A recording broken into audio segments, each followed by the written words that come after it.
Happy President's Day, everybody. He knows ball. Here on the 17th of February, Cord to my right, Cam to my left, Soren is Allie, and John in the island of Staten. JD, how we doing today, brother? I'm doing great. Happy Monday, 11 a.m. I'm still getting used to the little delayed start, but I actually like it. I got to sleep a little more. I can't complain. Yeah, I'll take the extra hour of rest. N1 PGB 1-0 in Marywood Intramural basketball. Soren Swanson, stellar performance. Absolute bulldog. We'll get to that a little later, but it's just an absolute dog. It's beast mode. We got a lot going on. Not just football for once. We're finally going to mix it up a little bit. A little bit of variety, as they say. But we're not going to change our usual first segment. We're going to kick it off with a little bit of trivia. Does he know ball? Does he know ball? What's up, guys? What's been the sickest thing going on recently? You. Soren I mean, at you basketball. also. Soren. I mean, You sickest- needing IVs in every part of your body. Yeah, a little bit of everything. name a medical procedure, probably hit it. Yeah.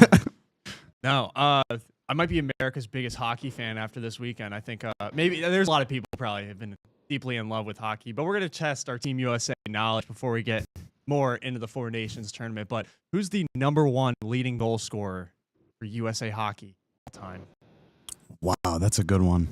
I'm not a hockey expert, man. I'm not the person to ask. All time. You should probably know this guy's name. Wow. Good. You might stump me, to be honest. That's why That's a tough one. I told you guys I was going to try and stump Soren, you. you have any guess to throw out? Trying to think. I see Soren's eyes behind the camera. He is is not. not He's American. Russian. The He's Mike Russian. did not pick that up either. He said Alexander Ovechkin. Come on, Soren. All time.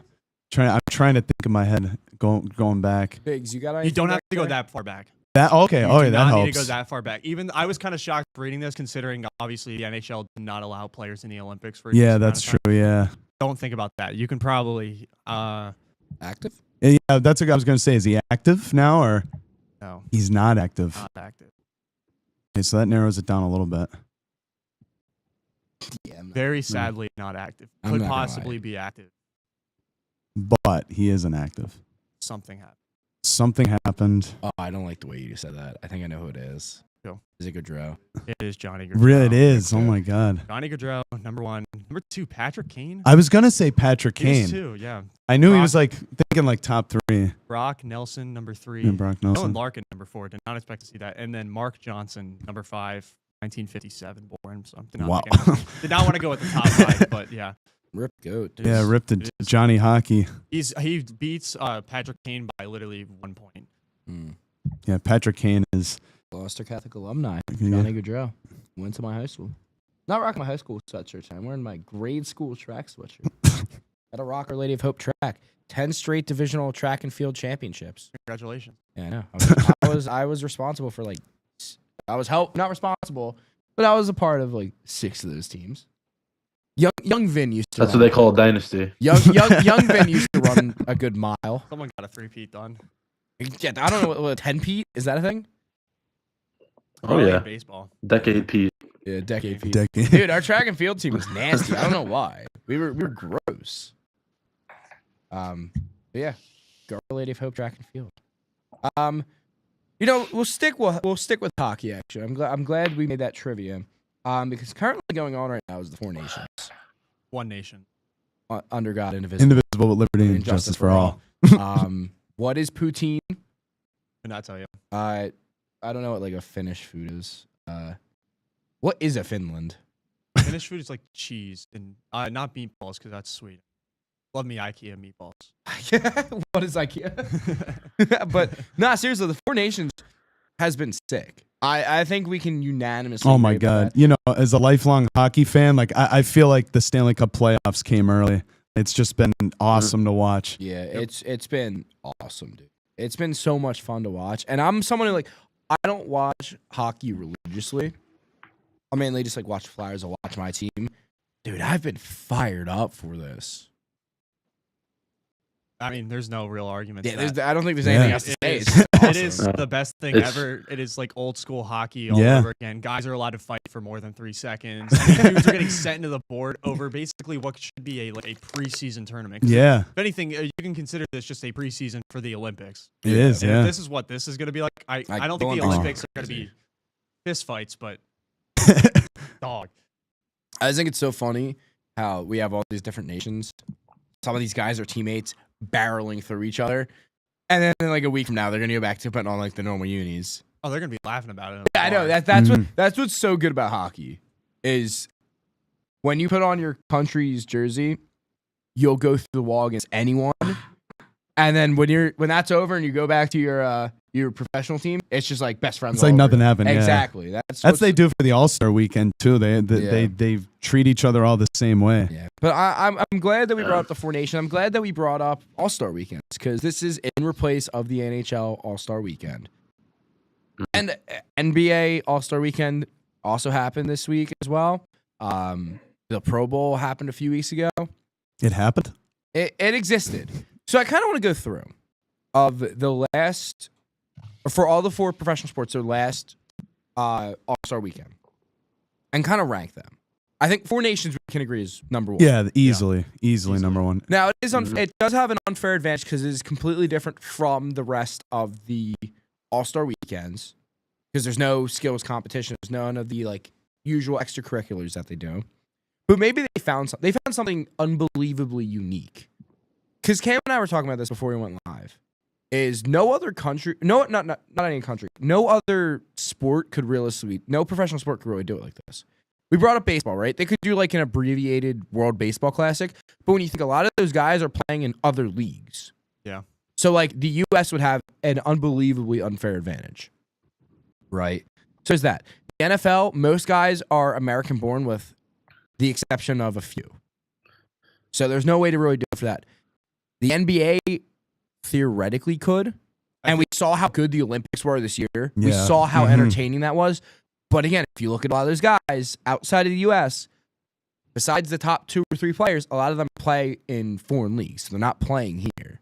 So that's the only reason like that it worked for the NHL because they're the only league that could probably pull it off. I think you could pull off the Four Nations, though, in like what you were saying with the Olympics and how unbelievably great they were. Because, I mean, let's look at it like at least the medal games, like gold, silver, bronze, and even like whoever got 4th, like those were the most entertaining games of basketball. It was awesome. It was old school basketball. And it's like you look back at like seeing the Four Nation, it kind of reminds me of that that OG clip of Kobe Bryant when he ran through Pau Gasol. Yeah, he ran through Pau Gasol against Argentina. Like that would be sick if you replace the All-Star weekend and just make it a nations like a small nations tournament for Four Nations. I think the NBA is the closest thing too, because when you look at it, USA would be set, Canada would be set, because basically the entire Canadian team was like NBA players.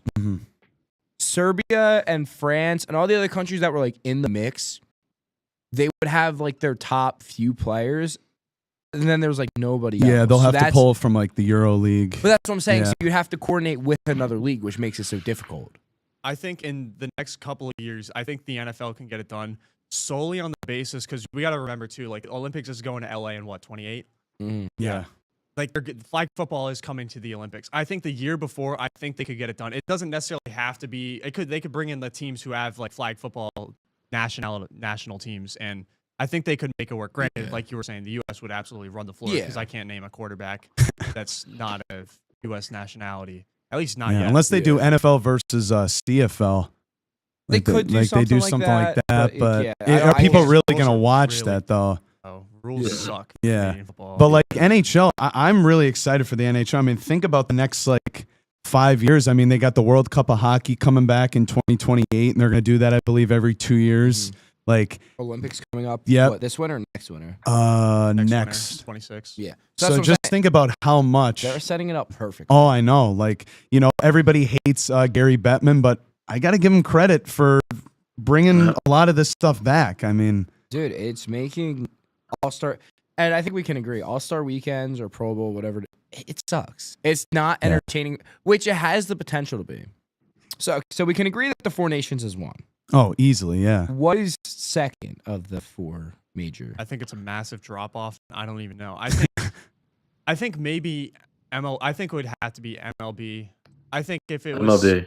I think if it was still like NFL and pads and they were like really cared, maybe the NFL could sneak the Pro Bowl because like old Pro Bowl clips Yeah. are sick. But Yeah. I think those guys in the MLB do play like I think the home run derby does bring The a decent amount of Yeah. excitement. Well, that's also the thing too. Is like the Derby overshadows the game. You know what Yeah, I mean? no, that's I can agree with that. I think that's definitely the main argument. Is it overshadows the game? But it's easily the best skills competition. 100%. across Yeah. all I All-Stars. also think there just needs to be more things that night besides the home run derby. Have some kind of other thing. I'm not saying do like a relay race or something, but there's more to do than just the home run derby. You know what I mean? I don't know what it would be Yeah, I can't think. because of it. I think the Rising Stars game, I believe that's what they call it, or not the Rising Stars, Futures game. Yeah. The Futures game's good because you get to see some of these prospects. So that's nice, but it's just another All-Star game. The thing I also hate about All-Star Weekend is that there's guys who are like nominated who like maybe they're kind of battling an injury or they're just off the injured list. They'll be like, yeah, I don't want to go.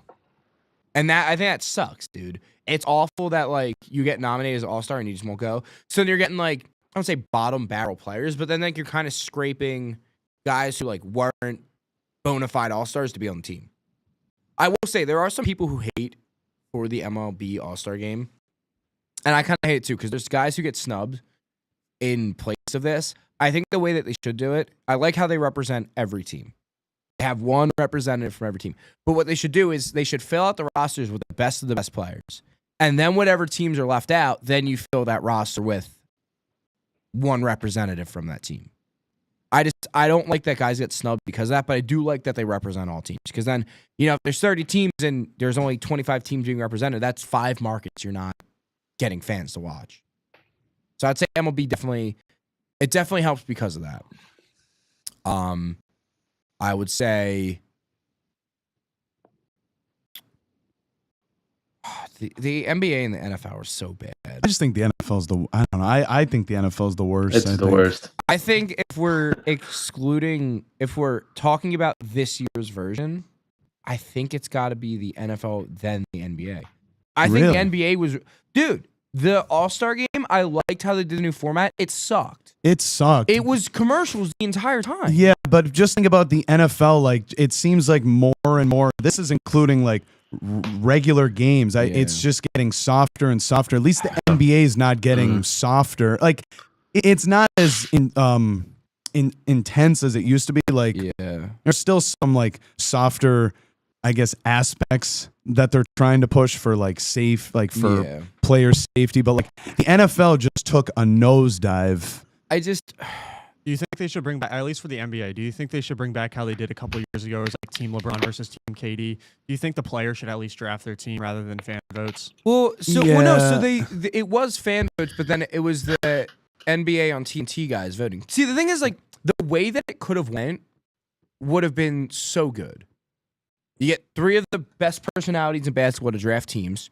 The winner of the Rising Star Challenge is the 4th team. Mm-hmm. The 4-team format, first 40 points. Like, everything about the game had the potential to be great. And then it was just all commercials. Like, it wasn't worth it. The payoff, I think that's why I also have the NFL higher. Because the NFL, we've kind of known like, the game sucks. But at least, like, the events are kind of fun. Right? I think we kind of, some of it's stupid, but like some of the events on like throughout the week are kind of fun, right? They did pick it up a little bit, like tight end tug of war, definitely. Yeah. That's what I'm Or saying. not tight end, lineman. Yeah, lineman but tug that's of what I'm war. saying. So they have that. The dunk contest there has not been a superstar in the dunk contest, and I don't know how long.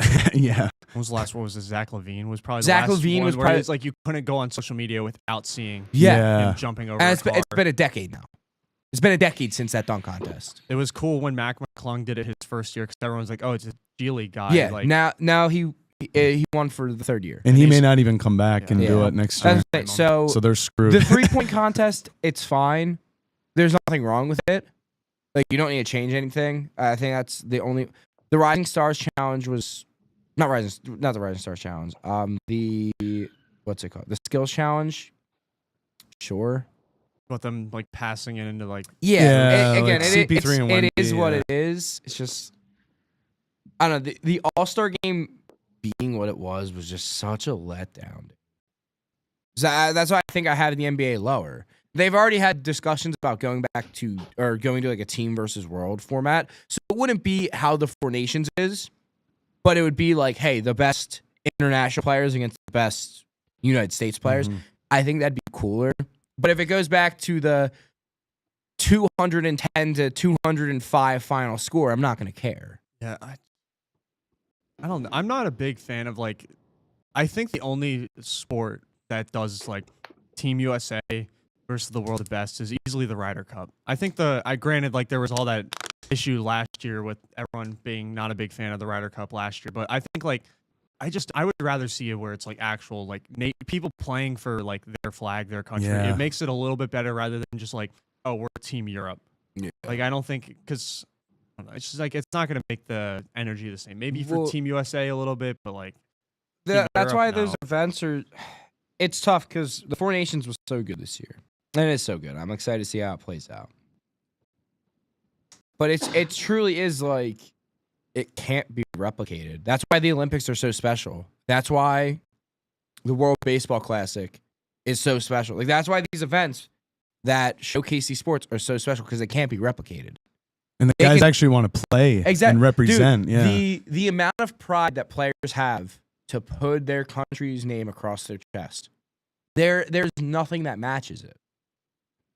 So that's why it's so tough that like the normal All-Star weeks, like normal All-Star weekends, can't do that. I just the NBA All-Star weekend really just left a sour taste in my mouth. So I'm hoping tonight's games for the Four Nations and the championship game make up for it because Yeah. Adam Silver, figure something out. Dweeb. All right, we're moving away from the NBA and we're gonna go to the NFL. There's been some things that we've wanted to talk about of late. Corey, I know I had sent it in our group chat about Trevor Lawrence getting traded. He didn't get traded. He got pump faked. How would you have felt to bring in Trevor Lawrence? I don't know. I don't know because he didn't. I know he was injured this past season, but I don't know. He just hasn't really. He hasn't blown me away. Even when they made the playoffs and they had that crazy win against the Chargers, I don't know. I don't think he's really going to elevate the team to get us a Lombardi trophy. So I mean, he does have a good American Eagle commercial. you gotta give hold on because I wasn't here this last week. I gotta say this. At least you gotta give Mike Tomlin his props for finally drafting a Super Bowl winning quarterback. You gotta give a little bit of a shout out to that. Kenny Pickett really leading the Eagles last week. yeah, shout out. But no, seriously though, like there's a lot of teams in the NFL where the quarterback situation is very, very confusing. So let's start with Pittsburgh. Where do they go? They're not high enough to go draft a quarterback. I don't think they have the assets to trade up to draft a quarterback. I don't think they go out and get a superstar quarterback. Like, what is the direction that they are going? So the standard is the standard. Nobody's going anywhere. It's going to be 2024 all over again. So if I close my eyes and I open my eyes, it's the same season. But who are they bringing in? If they brought somebody If you had to put a name on it. Rodgers has been mixed around because obviously his ties with Tomlin. Yeah. Sam Darnold's probably one of the bigger free agent names that you could go and get. Yeah. I I think they have a better chance of getting Rodgers than Darnold. I think Rodgers, if we were to sign Rodgers, I think he'd be there maybe a year or two. do you let Russ cook again? Do you bring back Field? Again, I don't know because Fields had such a small sample size. He had 6 games, you know, those 6 games. but he did look good. I wasn't 4-2, but he was solid. He was solid. I will say Russ, I mean, cooked at the beginning and then he burned his food. yeah, exactly. He started cooking and then left the propane tanks on and just absolutely just blew everything up. It was probably the worst display of football I've seen as a Steelers fan. One of. So I don't know. I honestly don't know where they're gonna go. Like I've said it before, but their tweet right when the Super Bowl ended that the 2025 season starts now. I'm like, yeah, nobody's going anywhere. So Yeah. JD, where do you think Pittsburgh would go? Do you think they would go for a free agent? Do we even think like maybe they draft a quarterback in the second or third round and have a QB competition? Like, what do you think the direction of the Steelers is? I think they bring Fields back and they go and get a quarterback in like the second or third round, like you just said. Maybe fourth round, depending on how everything breaks out. Because these quarterbacks, I don't think aren't going to get picked as high as people think. So maybe someone can get to them in the fourth round that is okay and just could be developed, and then they compete with Fields. But they're in a weird spot. I don't know. It's like you said, they can't go and get. I mean, I wouldn't even consider these guys top quarterbacks at the top of the draft. If I were them this year, I kind of just roll it out with Fields again and then reevaluate next year. Because next year's draft class is sick. I think if you're in like the 20s next year, you could still get a really, really good quarterback. So next year is really good. So maybe you draft a QB. I would even say like the second or third might be early. You take a flyer on someone late, just to have fourth a backup. round. Yeah. Who would be a name that you would think that would be? I think Will Howard. I know I've heard a lot of people say that he would fit good for them. I think he has that tough like Pittsburgh mentality. He gives me a little like Big Ben vibes as well, just like the way he moves around, stuff like that. I think he would fit good for them. Yeah. So we'll go to the other team in the fake news trade, the Jaguars. Now, they made it abundantly clear that Trevor Lawrence, they would never make that trade in a million years, and it was a fake rumor. But is Lawrence really the guy? I know you paid him. They got to finish out the contract. I guess, yeah. They can't move away from him too quickly. I don't know what Liam Cohen's gonna do because it is a tough situation with Trevor. But I mean, like, I couldn't name a single time I've watched the whole Jaguars game this season. At least, like, I realistically don't know a whole lot about what their real issues were. If it was Trevor, because they have a lot. They have a lot of issues. Trevor was hurt. Yeah, I know he does. Actually, I guess I did watch them play the Lions. And that didn't go over too well. Trevor was hurt. ETN stunk. Their O-line wasn't good. They didn't have anyone else besides Brian Thomas. Their defense was bad. It's not like a one trick fix. They got a 3-year. No, they got plenty of issues. Yeah. So I mean, they're gonna stick with Lawrence and see what they have. I guess he needs to stay on the field though. He has not stayed healthy. Mm-hmm. So I think that's a big problem.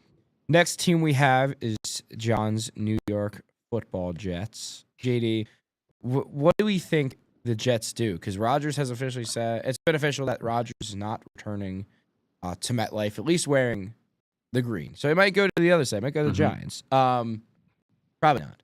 But what do you think the Jets do? Honestly, I do not know. What I think they're going to do, go with Tyrod Taylor for the season. Yes, I think that's what they are going to do. But what they should do, I don't know. I have no clue. I don't know. I mean, if you're not going to take this year seriously, then just let Jordan Travis play and see what he's got. And then if he doesn't have anything, then you have a top pick in next year's draft. But I don't know. As a fan, I'm tired of like just losing. But that's probably what they're going to do this year anyway. I couldn't tell you. I have no clue, man. I think they'll go out and sign someone to compete with Tyrod. I don't think it'll be, it's Tyrod Taylor. That's our guy this year. They'll bring in like Daniel Jones or something. I feel like Wilson's almost out of a contract. I think they just declined him. Bring him back. Bring country. He learned from Sean Payton. John, bring him back. He can be good now. He should quit football. The next thing we have the Tennessee Titans, who do possess the top pick in the draft. So they have Will Levis. They have Cam Ward. Cam Ward's in the palm of their hands if they want to take him. They trade back. What do we think is the direction they go? I would think they'd go quarterback. I mean, do you really want to? I mean, unless you want the memes with Will Levis. I mean, look, we want the memes. But do Titans fans want the memes? That's the thing. I think it's so early, and Levis has shown like he isn't god awful, but he's not a top caliber quarterback. I think they're gonna take the best available guy, and I think that means Carter. It means Carter or it means Hunter, which is like, all right, you bring that in, and then like John said, how deep? They're in a situation where it's not Jordan Travis. They spent an early second round pick on Levis. So you see what you have in Levis, and if he sucks, then all right, you land another top pick next year, and you get a great quarterback. I can see. You go, JD. Sorry. Yeah, I was gonna say I could see them a world where they bring in some weird veteran that we're not like too high on anymore, and just compete with him. But yeah, I don't see them. I think they're gonna use Levis for another year, see what he got. But if he sucks, then you let the veteran play the rest of the year. Yeah, I think it's definitely tough because having that top pick, you would think they would take the best quarterback available if they need a quarterback. But I am not sold on them drafting Cam Ward. And that's nothing on Cam Ward. I think it's more on the Titans front office. The next thing we have the Cleveland Browns with the world's greatest contract of Deshaun Watson. What do we think they do? Because Watson is expected to miss time next year, I believe. If I'm not mistaken, correct? Yeah, because he tore it again. Yep. Myles Garrett wants out. Yeah. Tore it So again in Cancun? but they're also early enough where they could. What pick are they? I can look. They're Are they second? I think they they're are second. second. So yeah, if Yeah. the Titans balk on Ward, I could very much see a world that they take Ward. If the Titans do take Ward, I think they take Abdul Carter for sure because they're going to move on from Garrett. So what do they do at quarterback? They're rolling out DTR again. They bring back Oof. Jameis Winston. Yeah, I don't. Lions Look, got a Jameis very went- good backup quarterback Look, right now. look, Jameis Winston is the greatest Fox analyst ever. He is. So that's its own thing. He should retire now and do that full time. I could see them bringing in another, like how we've been talking about, like these veterans who probably aren't good enough. I could see them bringing in Fields realistically, if Pittsburgh doesn't. I don't Bring think it. Fields wants to go there. I don't think he does either. So I mean, Yeah. there's definitely some Mm-mm. enticing pieces. I think if the former shell of Nick Chubb is still there, Jerry Jeudy went for 1,000 yards this year. That was pretty existent. I just, yeah, there's not a lot to like in Cleveland. Has there really ever been? Probably not. Last year. Yeah. Stefanski. For like 2 years. I guess seeing Baker be successful, that's another cool thing. Yeah, and then they Johnny then they got rid of Manziel. him. Jesus. All right. The next team, and this is purely dependent on Matthew Stafford's situation, is the Los Angeles Rams. So we'll go off the basis that Stafford retires. Because if he doesn't retire, he's going to go back and he's their guy. But if he was to retire, what direction do the Rams go? Mm. I think the one I've thought about most is probably Darnold. Yeah.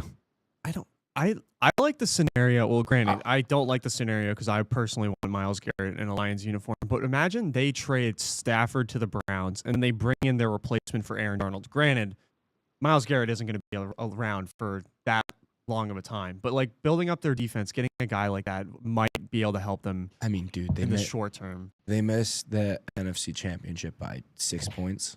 You Yeah. add They Myles have a Garrett. team there. You add Mhm. Myles Garrett to an already deep defense and a young defense of that, so he's your veteran presence. Maybe Deshaun Watson just needs Los Angeles to like shake him up a little bit.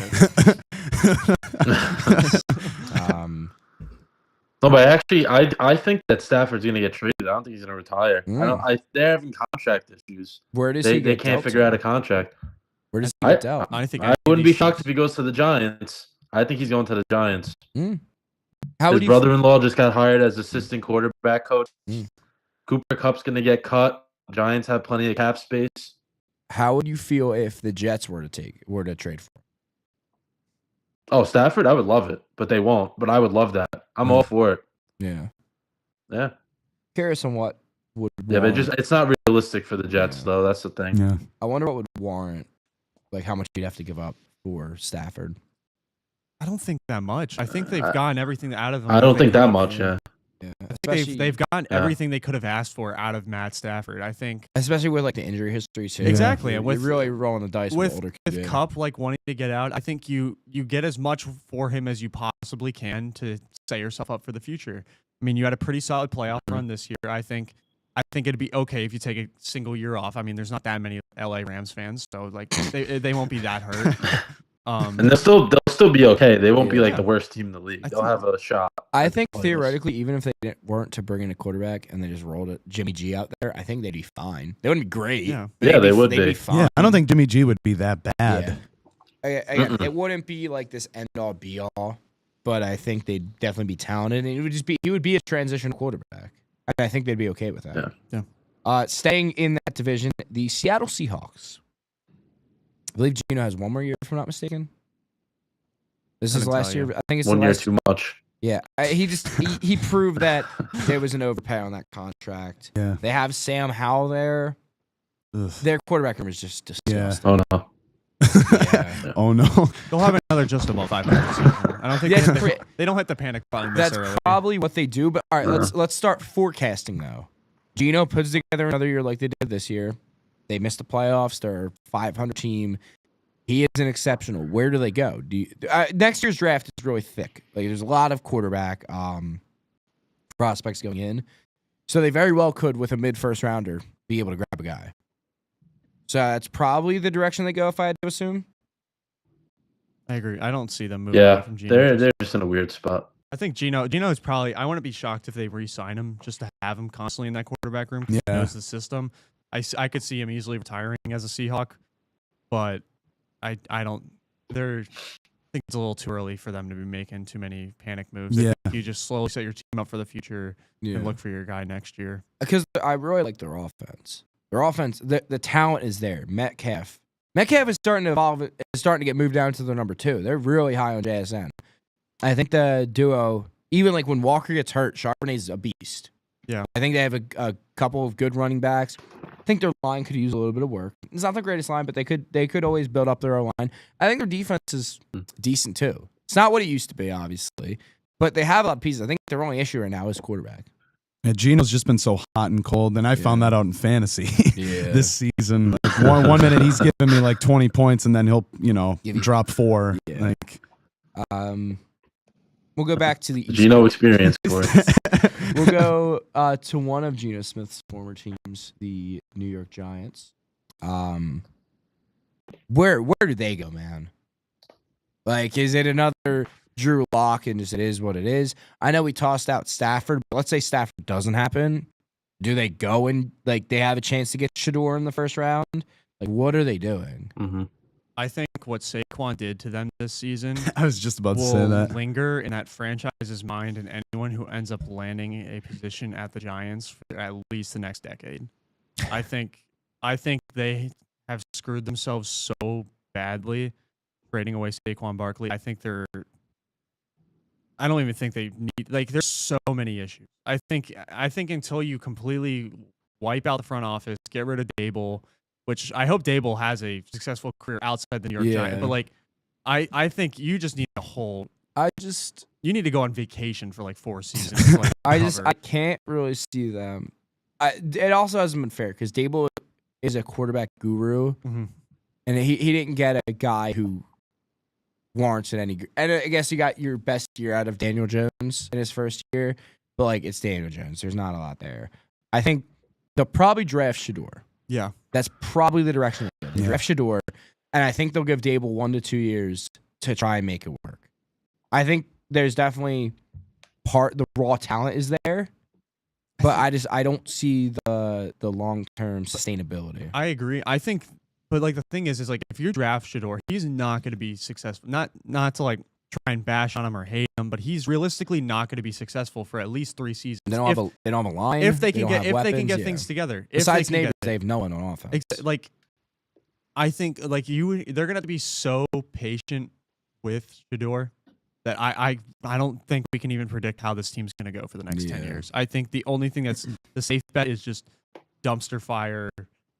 That locker room's gotta be horrible. Like it's such a sad situation. It's tough though because their defense, their front 7 at least, is very effective. So it's like, are we really going to sell the house for like? Are we going to like have a fire sale?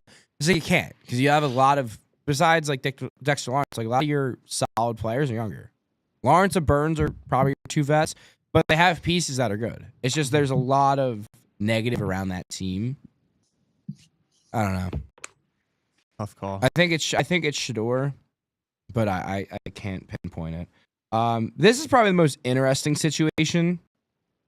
Is the Minnesota Vikings, because they could bring back Darnold. I mean, you saw what he did in that offense, but you drafted J.J. McCarthy with your first pick last year. You got injured right away, so you really didn't get to see what you had in them. So you want to go with the unpredictable, but both of it's unpredictable. Will Sam Darnold return to pre-Minnesota Sam Darnold form, or will we get the upside that they expected from McCarthy. Like there's big ifs for both scenarios.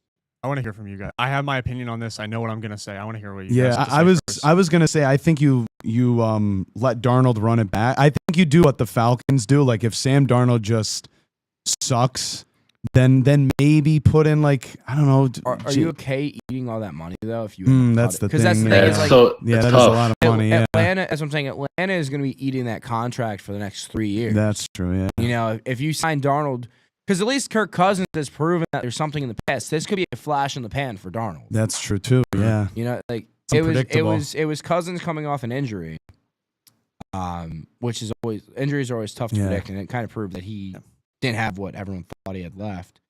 Darnold, this could just be a 1-year wonder. could be a thing. fluke year. And yeah. if you do that, bring him back, and he's awful, you're ruining the confidence that Yeah. you once had in JJ McCarthy as well. Mhm. It's tough. Yeah. My turn. Personally speaking, bring back Sam Darnold. I think we saw exactly what the Minnesota Vikings will be those last 2 games of the season against the Lions, and I can't even. I'm drawing a huge Rams. blank. Browns. Rams. I think he's not going to do it. I don't see where I think we saw what Sam Darnold was going to be those last 2 games of the season because he was he was god awful. He was not great. And we got to also look at this for the I'm not going to pull up the Vikings schedule, but like based off the Lions schedule, it's hard. Like I think the NFC North and the NFC East are facing off next year. He's gonna die. He's gonna die facing any of those Yeah. NFC East. Like it's not gonna be pretty if they bring him back. And like I was a big fan of JJ McCarthy in college, but I don't see them being successful. But like you're not gonna learn enough sitting on the bench there behind a guy like Yeah. Sam Darnold. I think it's in the best interest to And move also, away from. it's also cheaper. Don't pay the too. contract, but like Yeah. I'd say give him all the money at once, let him run it for the next 4 years because like it would be. I don't think it's gonna turn out the way Vikings fans want it to turn out, especially because like I'm just looking at the entire NFC North, like easily the hardest schedule. Same with the NFC East, like really hard schedules. I don't see them getting. I could see them only making out with 6 wins next season if they keep Darnold on the on the roster. Mhm. I don't. I I don't mean see that being was successful. that was their expectation this year, and they just overshot it by miles. It's also like the NFC North, love it or not, like easily had the easiest run of schedules in the entire league. Like the division was finally popping in all cylinders, but outside of the division, like everyone had a pretty easy ride trying to get into the playoffs. I don't see the Vikings being that great, that confident with Darnold back there. I think it's time to move on. I think it's time to give JJ McCarthy that 1 year to figure it out. Give him the really hard year to get all banged up. And then Yeah. hopefully next season's schedule can favor him a Yeah. little bit more. He takes I think. a lot from Yeah, I what was he gonna say. I think learns. he has to take He some of needs these. to learn. He has to take some of these punches. He needs to learn. Last team we got the Las Vegas Raiders. Darnold. Probably. I think It that's- probably is Darnold. I couldn't even tell you who else. I don't see them drafting a quarterback. I mean, if like you're trying to look for a guy with like maybe a slightly better arm than Darnold, maybe you bring in Zach Wilson for cheap and maybe pin him against Darnold to like But like, have that fight. But you already nothing. have a revolving door of like backup quarterbacks. You That have quarterback room is awful. AOC, Desmond Ritter. yeah, I don't know. Gardner I'm Minshew, still like- personally a fan of Zach Wilson. Don't say that to John. I know. John's John gonna reach doesn't through. wanna hear it. John's gonna reach through. No, he has 0 talent. I don't care what team he plays for. He's not good. He's really no. Like I tell you, because I'm a Jets fan, he's just not good. Yeah. There's just no He shot beat the he will Eagles. ever be good. Beat Jalen Hurts. He didn't beat the Eagles. Did he?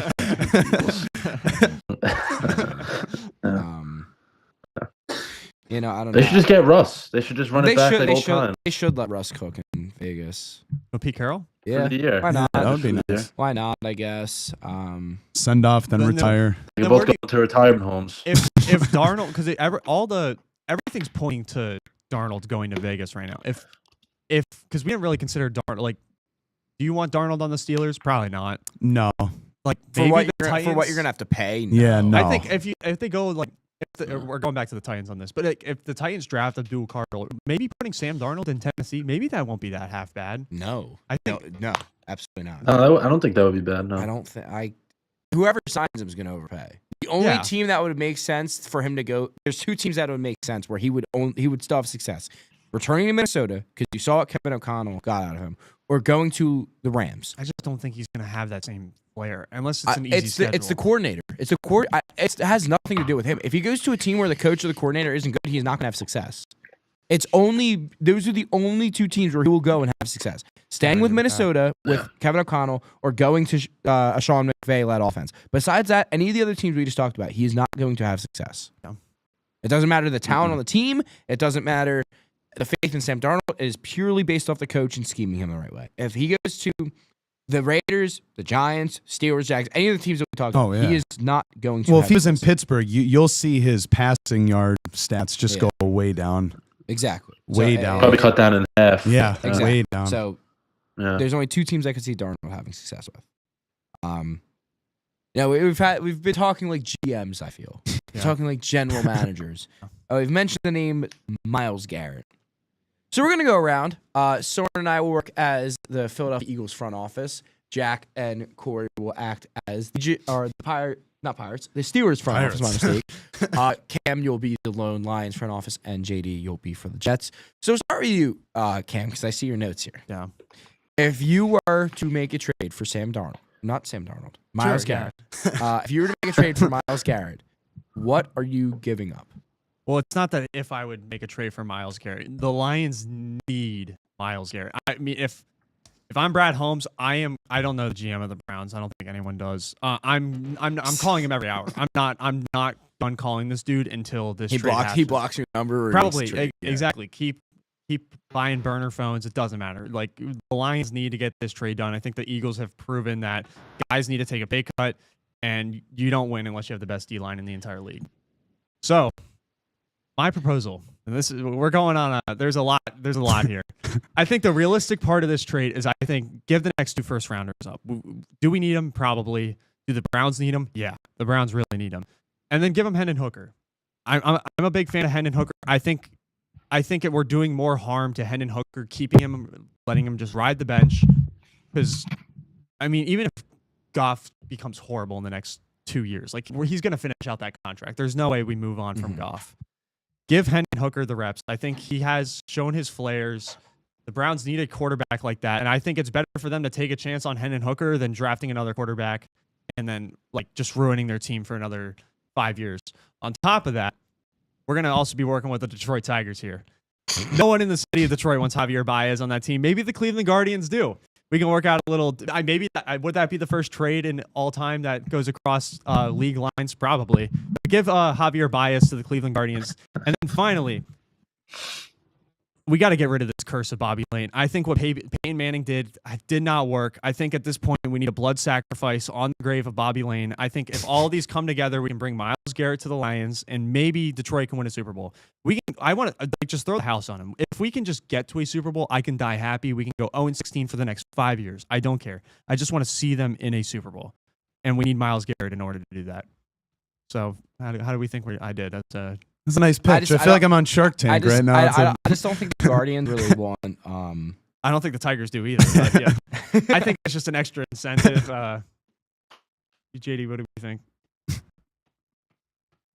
Oh, I like it. Yeah, Javi Baez, I have a soft spot for him, but yeah, he's got to go from Detroit if they want to go anywhere. Yeah. He's just killing them. He is dead weight. It's funny. They do need Myles Garrett, though. I tell you that.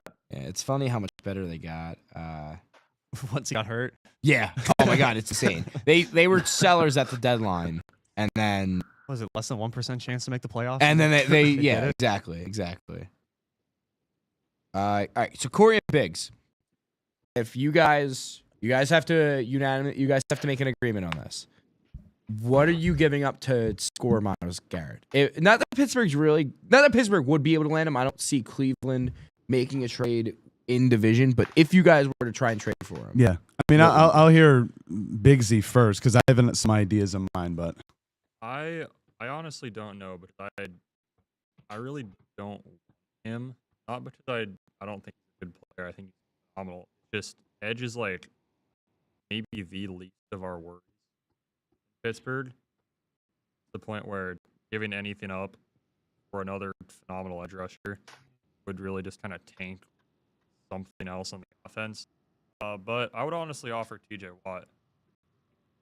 Never gonna happen, ever. No. Absolutely not. No. But Mm-mm. give Watt, give like a 3rd round pick maybe. Sure. Get a younger Yeah. edge rusher. That would destroy the league. Yeah. They traded TJ Watt for it. That I might would Watt be for so That'd be upset. bad. I might would be so worse than the upset. Luka trade. That might go down. Yeah. Worse than Oh, the Luka trade. if the next time we go to Pittsburgh, there won't be a city if that were to happen. I mean, I agree. I think Myles Garrett isn't like the least of our worries. I think the biggest worry is the quarterback situation. Is The every other thing besides edge. Everything. But if we had to for some reason, I agree. Maybe like a couple 2nd, 3rd round picks, maybe 1, maybe 2 1st round picks. I wouldn't go more than 2 1st round picks. Mm-hmm. But yeah, I agree with Big Z. I don't think Myles Garrett's the least of our worries because we have TJ Watt, and I thought our offensive line too wasn't too bad. Our defense was great up until that kind of late stretch when everyone's bags were packed for Cancun. Everyone checked out, but yeah, I mean, I don't know.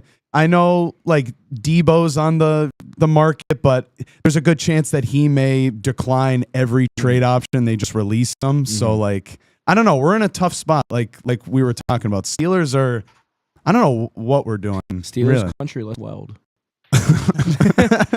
All right, JD, kind of same thing. I don't think it's the Jets' biggest necessity, but if you're the GM, you're making the trade. What are you giving up to bringing Garrett? Yeah, for the Jets, definitely not. But I would have to start with 2 1st rounders, how talented he is. But yeah, the Jets should not even be calling, or they shouldn't even be answering the phone if that was the case. They need more. They have more problems than an edge rusher. They have 2 good edge rushers already, so I'm not worried about that. All right, and then Soren, we'll do Philadelphia. So if Philadelphia was trying to acquire Myles Garrett, what is a realistic package that we would give up? I was looking at something just very recently about for Myles Garrett. So apparently, this is just a proposed idea. It's not the greatest idea of the time, but the Browns would receive a 1st round pick, a 4th round pick, and another 1st round pick for 2026 in order to get him. But I believe, in my factual evidence, I believe that, we have a pretty solid defense so far. And like I said, I don't know if we're really in contention to get Myles Garrett, but I also did hear rumors that Myles Garrett was on he was training in the practice squad Eagles. So I'm not sure where that will go. What? Jordan, what are you talking about? They can't bring him into the practice. Yeah. This What are you? Well, What? no. He was there for prospect. Soren, the entire Eagles team has probably been drunk for the last week. They have not been at practice. Nolan Smith is MIA. Probably. Nolan Smith was No, but gone. I'm just saying Are you saying when he was going to he get was, drafted? Is that what you're saying? Looking into. Soren, are you talking about back when he was originally drafted? Like draft workouts? Well, yeah, that's Soren, what I that was was Soren, that was a decade ago.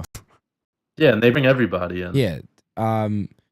I definitely think the trade you brought up it's probably close to probably about 2 1st rounders and another pick. Knowing Howie, he'll give up a $5 biggie bag and a 7th rounder and retain 6. And Bryce Huff. Exactly. I think Philly is definitely in contention for sure, knowing that BG's most likely, I don't know if he announced his retirement, but he's going to retire. Josh Sweat's most likely going to, the way that he talked after the Super Bowl, it seemed like he's leaving Philadelphia. Go get your bag. Yeah, go get your money. I'll take Josh Watt on the line. That's awesome. But yeah, so I'm thinking that Philly is definitely going to want to bring him in, and Howie has no shortage of wanting theatrics. I mean, he got hit with a beer bottle. He got hit with a beer can. A That is beer the most can, yeah. Philadelphia thing ever. And I think like you saw, like as Cam mentioned earlier, having that elite defensive line was the reason that Philadelphia won. So I think bringing in arguably the best edge rusher in football is only going to help you. And you saw how having X amount of threats on your defensive end will open it up for other guys. I think when it comes to free agency, Philadelphia is going to focus on bringing back Bond and Becton, and then Sweat will probably leave. Those will be the two main names that they're going to focus on bringing back. So I think with that, they'll let Sweat leave, and they'll bring in Garrett. And then you're going to have Garrett and Smith hitting from both edges. Yeah, I could honestly. I think that it's, there. But like I said, there's a lot of free agents on that team coming up, and maybe some of them will go. Yeah. You just don't know. I mean, yeah, it's still early. It's very unpredictable. It's still early. I think not that Philly wouldn't value their draft picks, but I think proving that they're in win now, and even being in win now last year, they brought in two of the best cornerbacks in football from last year's draft. I think if there's a chance to splash a guy like Garrett, you're gonna get him. You're gonna make the big splash. Yeah. All right, let's switch over. The rest of rosters are reporting, I believe, if they haven't yet, they're reporting this week within the next couple of days, meaning that the MLB offseason has officially drawn to a close. So we're going to go over the biggest winners and losers. Guardians could still make that trade for Javier Baez. I would love it. We'll Javier see. Baez. We'll see. But JD, why don't you kick us off? Who are some of your biggest winners from this past offseason? Yeah, so the most obvious, I guess, to everyone, which pains us, but it is the Dodgers because they went out and signed virtually everybody after winning the World Series. So you're going to be a winner when you do that, regardless of what people think. And a sneaky one, I didn't think they would be this aggressive, but the Red Sox, they went out and got Bregman the other day. He's going to play second base for them. Out of position, I think, but it's still a really good signing this lead into the offseason. Mm-hmm. And they did well with their pitching as well. They got Crochet. Got Bueller coming in. I think he's going to be really, really good for them this year. I think an all-star season under Bueller, so that was a really dark horse move for them. And even Chapman in the bullpen, I think he'll be fine. Mm-hmm. I mean, he did well with the Pirates last year. Good moves for them. I like that. I think Bregman's the big one. I think he'll slot in fine at second.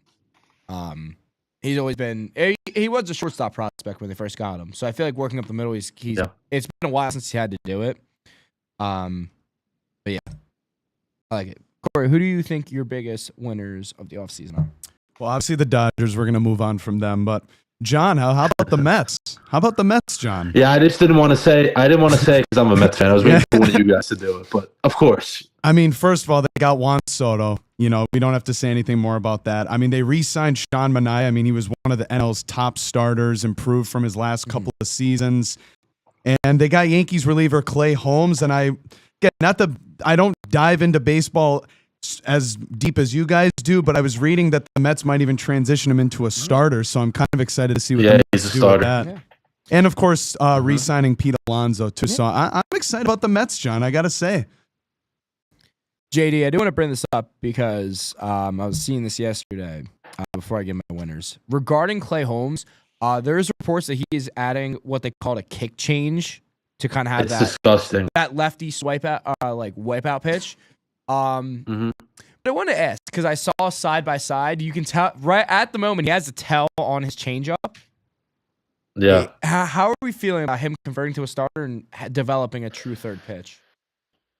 I take it this way. They're going with a 6-man rotation to accommodate Senga. So I think he's like the sixth guy, if you were to say. So I'm not too worried about it. And then once the playoffs come, I think you put him right back into the bullpen where he's most comfortable when it's time to win. So I'm not worried. And he's way ahead of everyone in terms of throwing right now, so he has time to work on that. I mean, he threw 3 innings the other day. No one else is even close to that yet. Yeah, so that's a good sign. Good. That's a good sign. For my winners, do I even have to say? Good Deutsches. I think another winner, the American League representative from the World Series. I think the Yankees had a good offseason. They lost Soto, which is obviously a dagger. But they bring in Bellinger. They bring in Max Fried. I think Goldschmidt's a good signing too. I think he's had some bad years. But I think he's gonna be better than what Rizzo was. I think they needed a better first baseman option. And then also Devin Williams in the bullpen is disgusting. Like they lost Soto, which is obviously the biggest thing that's gonna hurt them, but they replaced Minnesota, which is the Max big Fried hole. as well. Max Fried draws an unnecessary amount of hate. Like he puts up a 3 or every year. I don't People are get like it. Max Fried isn't that good. It's like no, he's probably like a top 3 lefty in baseball. Mhm. The last one I have, the Detroit Tigers. I really like the moves they made. I love that they brought back Flaherty. I Got the love that reliever move. they need Yeah. on pitch. Yeah, I love that they brought Gleyber Torres is a really underrated signing. I think he's going to be exceptional for them. I'm pleasantly surprised because they didn't make a lot of like big splashes, but the moves they made are winning moves. They did it Mhm. cheap too, unlike Yeah. the Dodgers. They didn't spend too much money. I'm personally excited. I haven't been that excited. I haven't been this excited for like Yeah. Tigers baseball coming up in a long time. Yeah. All right, let's switch over to the losers. JD, who are your biggest losers from the offseason? Yeah, so number one for me is the Astros. They traded Kyle Tucker and they lost Alex Bregman, two of their most consistent bats, probably for the last 5-6 years. Mhm. And I don't really know. They didn't really do anything to like replace them per se. I don't think they did very much in that department. I kind of feel they're starting to transition, so they're okay with it. Like starting to get younger, but I think they lost the offseason for that. Mhm. And the Brewers as well.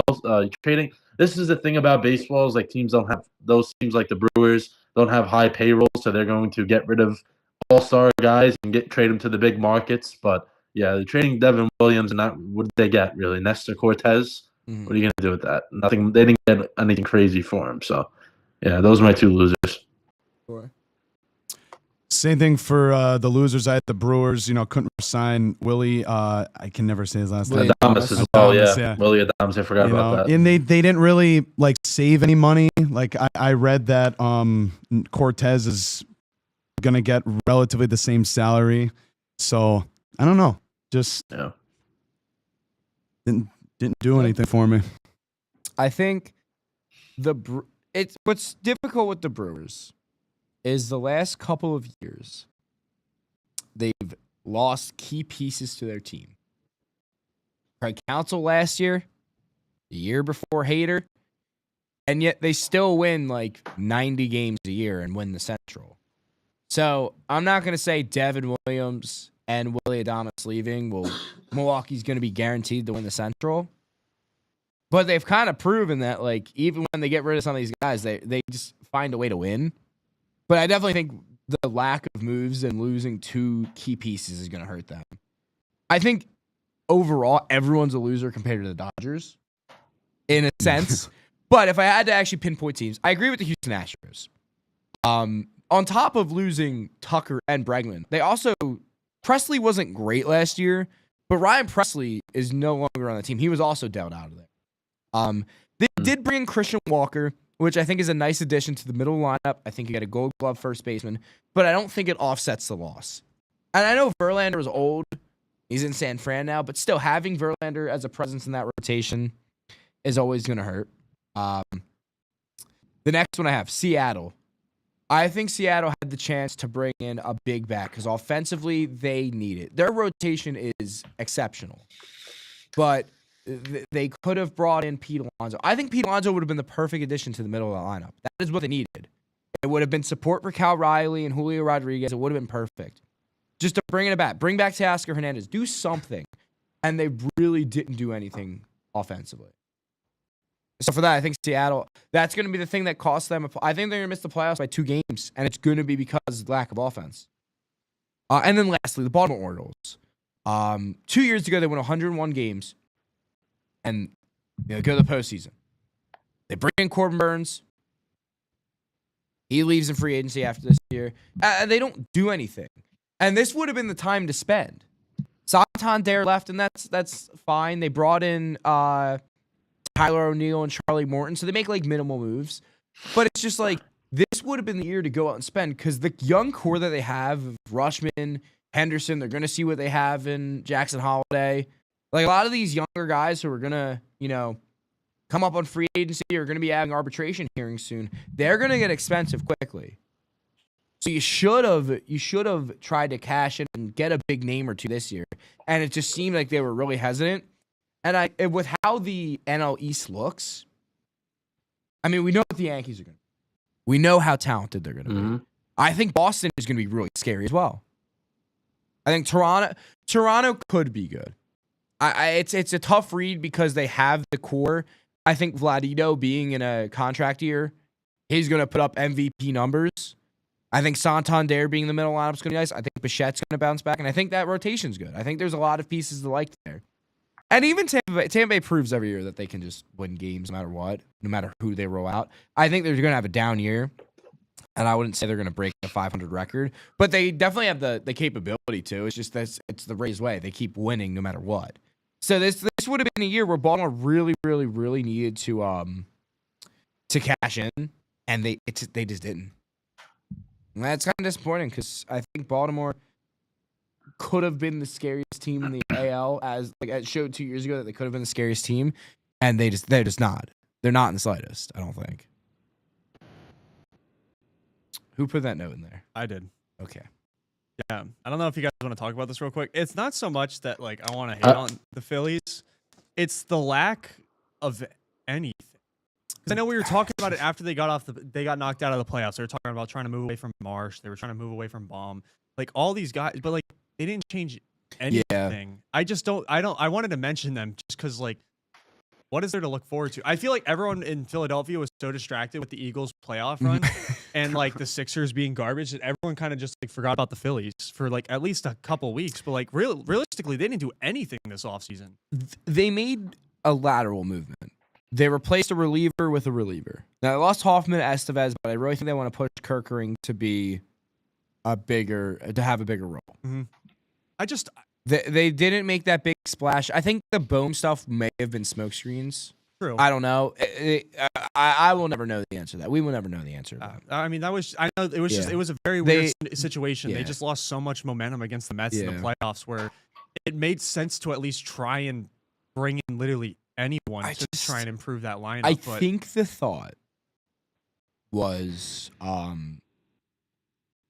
that they didn't need another big splash. Like bringing in Soto would have been great, but they're already so tied up money-wise, that would have hurt them. I think the Dodgers proved that no one can be tied up money-wise. Yeah, at this point. But also, I think Philadelphia's rotate. Then they traded for Jesus Luzardo, which I like the deal. So the rotation's going to be stout again, especially with Ranger Suarez. Mm-hmm. He's probably going to leave in free agency after the season. They have Luzardo and Sanchez, and they have Andrew Painter on the cusp. I think they have confidence in the core players they have. The younger guys, they're going to hope that they can keep developing. So they didn't make that big splash, which is like Philadelphia's kind of done year after year after year. They've kind of made that big move. So I'm interested to see because the other team, like the Mets, they headline free agency. The Dodgers headline free agency. Phillies already didn't do that. But I don't think that was what was needed this year. I think that by spending more, it would have benefited them. I think that I just wanted to bring it up. 100%. I think it's a conversation that has to be had.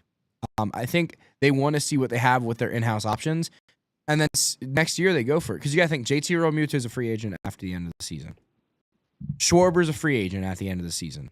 Philly's going to want to extend him. He's already talking about trying to stay, but somebody got the Hoagie and everything. He's got to stay. Ranger's going to be a free agent at the end of the season. So there's a lot of guys who and not really saving money, but they're going to be looking further downfield than just this season. I think they have enough confidence in the key players to put up a playoff run again. All right, let's move on. It's time for the HKB Monday parlay. It was a little tougher this week with no NBA, with just the Four Nations going on. It was a little tougher to do some picks. So we'll do it. A reminder real quick that gambling is a serious issue. If you have a problem, call 1-800-GAMBLER. Make sure to set limits and don't keep chasing losses. Just if you're losing money and you're not having fun, it's all supposed to be fun. So we're having fun, okay? We're having fun. We're having fun. I didn't have fun last week because I don't have the cone of shame. I never ended up buying a cone. You can just wear the Everton ball. That's perfect. Yeah. Last week we put together a good parlay until my leg decided to not hit. Now I was being really ballsy by picking Luka for a double-double in his debut. So I'm sorry for that, guys. I'm sorry for selling the bag. But we're gonna make some money this week. I will let Corey. I'll let you kick it off. What do we got for your pick for the HKB Monday parlay. So I got Jack Eichel 1+ points. I know USA is probably going to mix their lines up tonight against Sweden. They already made the championship, but Jack Eichel, 3 points in his first 2 games of the tournament, all assists. I think he finally finds the back of the net tonight. So Jack Eichel, 1+ point. Cha-ching. Soren, what do you have for your pick tonight? Maybe someone finding the back of the net. So my pick that I have for this week is I'm going to do Austin Matthews anytime goal scorer. I think that he hasn't been really doing much so far for Team USA, but I would like to see some production from him. Maybe in this game. They might be resting their starters, who knows? But I might as well just take a poke at it and see what happens. Like I said, Austin Matthews is a really good player. So hopefully he can maybe put up some contribution. And I know he has some assists already. Yeah, you take that poke, I Soren. want to at least Poke the bear. Yeah, you take that poke. Cameron. All right, so we're taking a little bit of a risk on this. I'm a big fan of this matchup. We're going to the Champions League. We're wrapping up the final weeks. Teams are starting to try and make that push, but I'm taking AC Milan over Feyenoord. I'm a big fan of both of these teams. One, because of the boy from Hershey himself, the Messi Hershey himself, Christian Pulisic, on AC Milan. So hopefully he can bag a goal. But I'm also a big fan of backup striker for Feyenoord, Julian Carranza, former member of the Philadelphia Union. I can't believe we traded him away. I'm still very butthurt over that. But either way, AC Milan, they just need 1 goal to win this game, but they need 2 to be able to go on. So I think there's a little bit of a fire underneath them. And I mean, they've had a very good Champions League so far. I don't see a way that they're not making it to the round of 16 this year. So give me the AC Milan money line. Hell yeah. Last leg. I went a little safe here. I was scared to cost the parlay. I'm not going to lie. So I'm sticking with the 4 nations, but I'm going to go to the Great White North and pick Connor McDavid for 1+ points. He's had a point in each of the games so far, and especially with Canada needing a regulation win to advance to the finals, I think you need your best player to perform. Oh, Canada. Oh, Canada, indeed. And I think McDavid is going to have everyone screaming, "Oh, Canada," screaming, "Oh, McDavid." Oh, McDavid had a goal, E-I-E-I-O. I think the game with the 4 nations on the line, McDavid is going to step up. So to recap, the HKB Monday parlay, Jack Eichel for 1+ points, Connor McDavid for 1+ points as well, AC Milan to pick up the victory, and Austin Matthews to net a goal. Odds are about plus 600, give or take. Make sure to check your respective sportsbooks for that. And a reminder that gambling is a serious issue. Please gamble responsibly. If you need help, please call 1-800-GAMBLER today. All right, boys, let's move on. I think it's time for maybe a little MG. Wait, is that your goy? Yeah. No, I thought that was your goy. No, that's Moi Goy of the week. OMG, Moi Goy. Oh, So, boy. I was going to start with John. But Cam, I want to start with you. Yeah? You don't actually have a Moi Goy. But we'll give you an honorary Moi Goy. Honorary Moi Goy of the week is that man over there, Soren Lamar Svanson. 14 points, an absolute transition dog on the court this weekend. 3 forced turnovers. We got to check on that. We're not too sure about that. 0 assists. He doesn't move the ball. He is just automatic, wet, hot, everything that you can imagine. Get him the rock. He's going to put it back. Celebration game. I heard he had a baseball slide on the basketball card. He's not even scared of turf burn. It doesn't matter. Soren Lamar Swanson, honorary Moi Goy. I think it's called court burn. Yeah, not turf burn, court burn. Same thing. Same thing. They're on the field. Okay. Dude, corn, not corn. Soren is one more Moi Goy away from being in the Moi Goys Hall of Fame. How about that? That's pretty sick, man. That's crazy. Next Sunday is going to be electric. Yeah, Soren Swanson with the catapult corner threes. Well, and he was kind of holding back. Dude, wait till you see his bully ball defense Sunday. He was playing a little bit of relaxed defense, but he didn't need to this week. We picked up the W, 1-0 in intramural basketball. Dog, I can't feel my lower back or my legs at all. But that's a problem for next week. Yes, Soren Swanson, the second leading point scorer for N1 PGB. Don't ask what that means. All right, Corey, as a member of N1 PGB, who's your Moigoi of the week?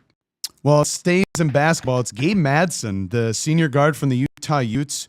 Huge for the Utes in a 74-67 upset win over the Jayhawks. Had 24 points, 5 3-pointers. And now he's Utah's all-time three-point field goals made leader after hitting a late three really to seal the game. So he's played great this season. I know the Utes haven't been too good this year, but a good game from him. Yes, sir. John, who is Moigoi of the week? Yeah, so it's not an actual goy. It's two goys, brothers, the Kachuk brothers, Matthew and Brady, starring for Team USA. I wanted to take it in two different approaches because game one, they both had 2 goals each. They playing on the first line with Jack Eichel. I think it was Corey who mentioned him before, right? Someone did. Yeah. But they both they're the wingers for Eichel on the first line, which is, I mean, that's so cool. I mean, you're playing with your brother on Team USA. Nothing gets better than that. But like I said, first game against Finland, they had 2 goals each. And then game 2, after I don't like to bring up the outside noise out of sports, but the Canadians decided to boo our national anthem, and I think they took that personally. Freedom so rang. they decided to fight 2 Canadian players within the first 5 seconds of the game, so they got to hang out in the penalty box together. I think that set the tone, regardless of how the rest of the game went with their performance, because they didn't play too great after that. But doing that in the first 5 seconds of the game was really, really good to see as a country. I think all Americans were proud of that, and they really do bleed the red, white, and blue. You run them up and you fill them in. Free bird. All right, Moigoi of the week. Real quick, I want to do my honorary Moigoi. I didn't put in here, but after seeing yours, I kind of want to give a big shout out to Marywood's own Trevor Seitz. Shout out. You mentioned Madsen as the Utes' all-time leading 3-point program history. Trevor Seitz is that for the Marywood Pacers, and he keeps adding to his total. He set that back about a month ago. But most recently in their game against Marymount University this weekend, with the game on the line, and quite possibly the worst shot selection you could have taken in the situation, he hits a step back, slightly contested 3 from the volleyball line, drains it, ice in his vein, night, have a nice bus ride home, Marymount. Just ice in the veins. So big shout to Trevor Seitz. But my actual Moigoi of the week is Mr. McCorkle McClung Jr., the 3rd, 5th. We love Mac McClung.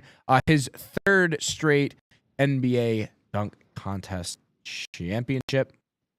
It was, quite frankly, the only entertaining part of the weekend. He dunked over a car, which was awesome. Well, like he's I don't know how he keeps coming up with these dunks, dude. They're so awesome to watch. We don't know if he's coming back for a 4th title next year. Yeah, it would be his 4th. He's the first person to win 3 straight ever in NBA history. He just reappears at NBA All-Star Weekend, does that, gets signed by an NBA team, and then that's it. That's his thing. But he does make it super entertaining, and it did lead to Ja Morant and Giannis tweeting about possibly doing it next year. So even if Mac McClung doesn't do it, could potentially make the NBA dunk contest more entertaining. I hope so. We'll have to Please, wait and for the love see. of God, I hope so. But yeah, McCorkle McClung, Moigoi of the week. All right, I think we all know what time it is. It's so scary. It's so scary after his legendary performance in Marywood Intermediate Basketball. It's time to go down Soren's alley. Soren, how we doing? Welcome, buddy. We are doing great, guys. We are having a great time. Yes, I had a great time with the Intramural Basketball League, putting up a very dominant performance. And thank you to Cameron for the shout out for. Don't thank me. Thank your performance, dog. Yeah. That's because of you. I didn't do anything. I just said your name. Yeah, even though I got a court burn and maybe a little bit of a finger injury, but I think I IR? Oh, no. Never. So He's we'll be good to That go. can't happen. It's like Patrick Mahomes. He has to at least have an injury to get the other team scared. That he doesn't have to play. But really for this week, I did go to a Wilkes-Barre Penguins game for the first time. That was a really exciting experience. I got to see Lehigh Valley Phantoms play. A great game to watch. It actually went to a shootout, and they won 3-2. I was very excited that night. Corey can attest because he was there with me. Can you And, attest, sir? I can attest. I also had chicken and Pete's that night too. So I Yeah. had Electric. their Great. cheesesteak and their crab fries. Probably cost Very $9,000. good. Yeah, so it was actually pretty cheap. Really? When I went to Marywood's graduation because they have it at Mohegan Sun, they had chicken and pizza open. It was $10. It was $10. Wait. Why? At the Dude, graduation? Yeah, I was hungry. But no, why was it open at the graduation? I don't know. It was chicken and pizza in like one of those like random like chicken tender places. dude, but, like, I'm- I was like, I got. I'm crab fries excited. and- Look, I'm fired up for that. Well, probably because we're all standing there for 3-4 hours, like gonna be starving. Yeah, chicken chicken and Pete's being pizza open will be is open. crazy. Yes, that's how they make their Wow. money. Yeah. I love it too because I'm allergic to the Old Bay sauce. Like the best thing ever. Oh, they're so good. Best thing ever. There is another thing I would like to bring up. Yeah. I know that college baseball has finally started just this past weekend, and Virginia Tech putting the hammer down on Bucknell this weekend. First home opener game, they win 19-0 in a big shutout win. Sadly, lost the next game though, 6-8. But did play on Sunday because for some reason they might have had some weather problems on Saturday. So they played their next game on Sunday with a 27-1 victory in 7 innings.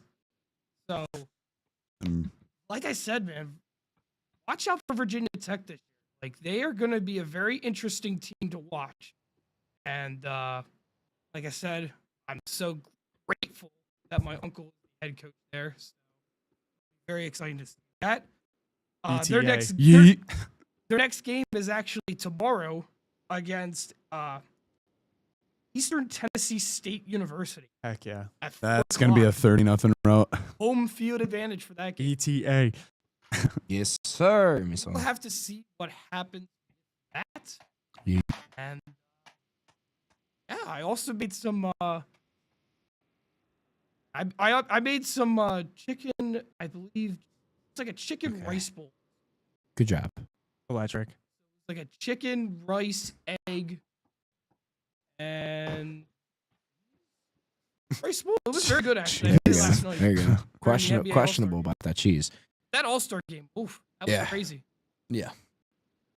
And the nice NBA TNT tribute, I think I'd Sure. really appreciate. Sure. That's all I got. You scream. Absolutely terrifying. All right, boys, let's wrap this up with some predictions. As we look into the standings, Mr. Biggs, the only one picking the correct victor in the Timberwolves Thunder game. Good job. Unfortunately, you are still behind me. Yeah. But hey, there's a chance because we're doing both of the games for this week. We are doing both of the games going on tonight for the Four Nations. We got Canada, Finland, and Sweden, and these United States of America. So we'll start off with the Great White North. I have the Canadians to win. Oh, wait, this game starts in an hour. What the hell? Oh yeah, it's the 1 o'clock Yeah, game oh in my God, I Boston. had- Yeah. Guess what I'm watching while you guys are presenting? yeah. Allegedly. But yeah, so I'm going to rock with the Canadians to win 4-1. I think Canada is going to prove that they're still one of the best nations in hockey. And it's a must-win game. I think they're going to lay the smackdown to Finland. Little BTA. So I got Canada 4-1. Corey, what do you got? I got Canada 4-2.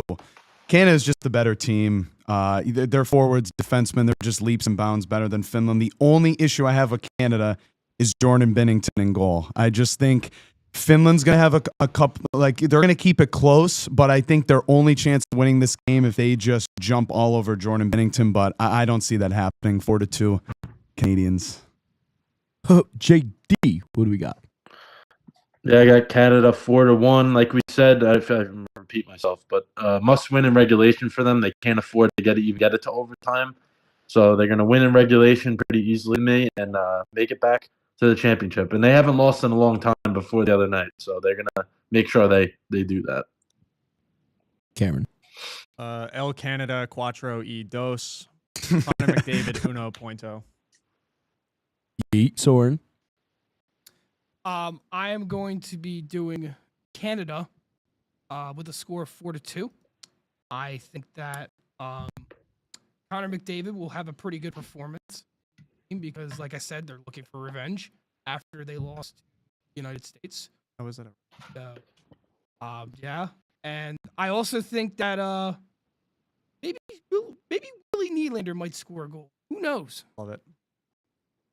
And Mr. Biggs, in your attempt to climb back Yeah, and take the I'm top for spot. you, Vinny. Okay. I'm going Finland 4-3. They are outclassed star-wise, talent-wise, everything basically. But Canada's not had a good tournament so far. Took an overtime to beat, obviously, Russia, which Finland did lose worse. It's still tough. But I don't know. I think they'll surprise. Okay. So Mr. Biggs going against the grain. Let's flip over to the latter of the two games, the United States against Sweden at TD Garden. I'm going to rock with these United States of America, 3-2. I think they're going to be resting some of their guys, throw some different looks. So I think Sweden will they'll play a better game. I think they've played good games, both games as well. They forced overtime in both. I think Sweden has a good squad, but when it comes to these United States of America, go hockey. Mr. Youb? I got the United States 4-2. I think USA is the best team in the tournament. I think they're going to keep their foot on the gas. I do think they're going to switch up their lines frequently, but Connor Hellebuck, man, he has been incredible in net. Sweden will hang around. They're a very talented team. They just haven't seen the games go their way, but yeah, USA 4-2. JD? I got the USA 4-3. Like we said, there's nothing for them to really play for today, but they're still a more talented team, and they can't really rest anybody per se. I mean, they're going to obviously switch lines up, but they can't really rest that many guys because you're only allowed to have 2 healthy scratches because the rosters aren't that large. But I know Kachuk will be out because Kreider's taking his spot, and Charlie McAvoy will be out, and the goalies will be switched, but they'll still win the game. I think it would be closer, though. Sweden has played pretty well, just doesn't have the luck. 3-1. You can probably get it. So that's all I got. Soren? I will be taking the United States of 2-1. Like I said, hopefully Austin Matthews will, if not maybe. Well, no, Soren, we need him to score a goal. Otherwise, you sell the parlay. No, right. No, it will happen. I believe myself because I have a jersey. I believe in literally myself. sitting in the front there. Yeet. So, yeah, it's gonna happen. I also think that there'll be some other that will help out with it. Like I said, this is gonna be a very tight game. I think it's gonna come down to who has the better offense and who can stop the goal. That is how hockey works. Mr. Jack Thaniel, what do we got? 3-1 USA. Landed the free. Whoever their 4th string center is for all 3 goals. Yeet. Vincent Trocheck. Go Trocheck, babe. All right, Canada. Everyone's picking Canada. This crown does not fit ever. Everyone was picking Canada besides Mr. Biggs. He's trying to get the inside track in the pick standings, and everyone rocking with these United States of America. Should be 2 banger games. First one kicks off in about 35 minutes. So make sure to tune into that. And also make sure to tune into us on the live stream as usual and all the reels on social media. Boys, we got anything before we wrap it up? No, go USA. Go America. What is a poutine? JD? No, they're pretty much the same thing. Let's win the championship Thursday night. Let's be a proud country. Gordon? I guess I'm gonna look up some Finnish delicacies tonight, and we're gonna eat them. We're gonna indulge. Yeah. Okay. The last thing I got, go Soren Svensson. You better score 14 again on Sunday. You got to keep getting. We need you to score. I need like 5 blocks. 5 blocks. All right, for quarter on right, Karen on the left, Soren is Alley, John in the island of Staten. I'm Vincent Goldschmidt. Stay balanced.